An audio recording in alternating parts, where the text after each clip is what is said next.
I ordered that we have an evidentiary hearing where the experts from the government and from the water users, the two sides to the case, would come in and testify, and we would determine, we would ascertain from testimony under oath, from all the studies they had done, an explanation of all the scientific criteria, the mathematical criteria. It is complicated stuff. But the bottom line is, let's find out what's real. Now, what is the sword of Damocles that hangs over your head? This is called Chevron deference.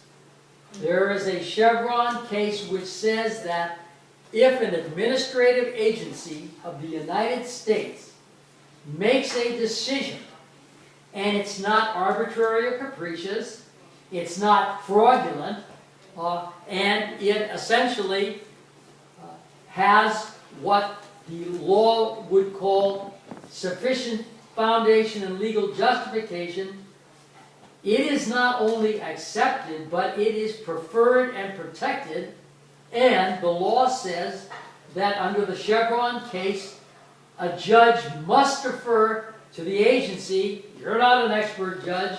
The agency is the judges, and they are the ones who have the scientific expertise, so you must defer. What do we have? We have total tension. Because what happened in that case?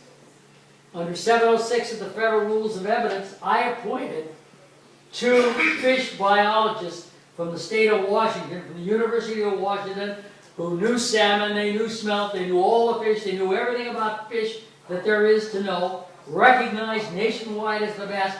They came down and they said, not science, sloppy, there is no basis for this biological opinion. And so, what's the outcome? I make the decision, go back to the drawing board. The plaintiffs in the case, who are obviously the water users, are ready to go on the appeal. The environmentalists at that point simply say, well, this is legal error. The judge has no right to have a hearing. He has no right to determine what the best available science is. He has no right to determine what the competence of the agency is, because under Chevron, he's got to defer. He's got to accept what the agency does, and here's the law. Even if the agency is wrong, the judge has to accept it. That's the law of the United States now. Now, here is an asterisk.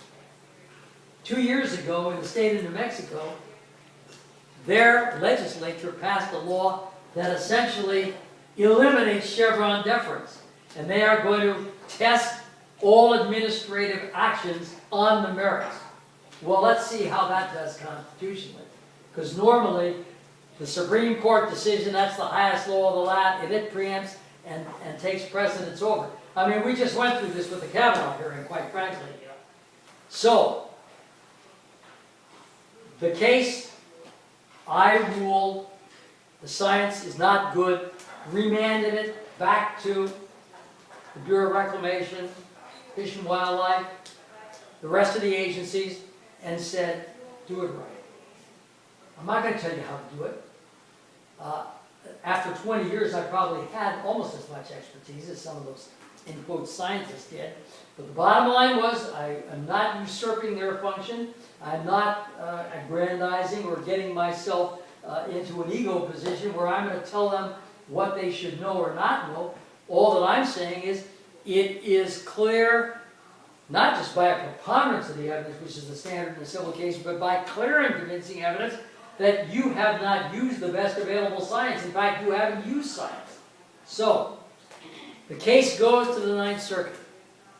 And the Ninth Circuit has got a judge from Arkansas, from the Sixth Circuit.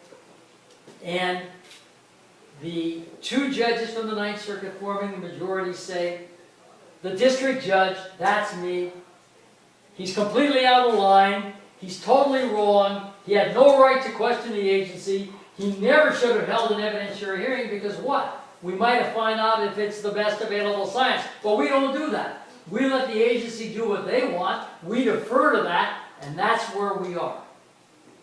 So, that's what I have to say tonight. Is there a remedy to this in a one-party state? Where are we today? Where have we been for the last 40 years? And what lies ahead?